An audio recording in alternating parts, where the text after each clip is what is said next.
এদিকে জননিরাপত্তা রক্ষায় বিশৃঙ্খলা এড়াতে রাজধানীতে প্রবেশে তল্লাশি জোরদার করেছে পুলিশ। বিভিন্ন পয়েন্টে চেকপোস্ট বসিয়ে তল্লাশি কার্যক্রম পরিচালনার পাশাপাশি বাড়ানো হয়েছে গোয়েন্দা নজরদারি। ভোররাত থেকেই সাভারে রাজধানীতে প্রবেশ মুখগুলোতে এমন কড়াকড়ি অবস্থানে দেখা গেছে পুলিশকে।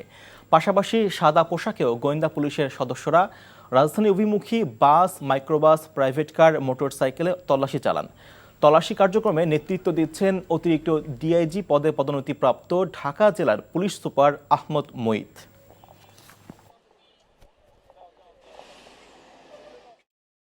একটা ফুল দেন না স্যার। চুল তার কবেকার অন্ধকার বিদিশার নেশা, মুখ তার শ্রাবস্তির কারুকার্য। যাকে তুই বিয়ে করতে চাচ্ছিস সে আফজাল সাহেবের মেয়ে না? কি ভাবছো শুনি?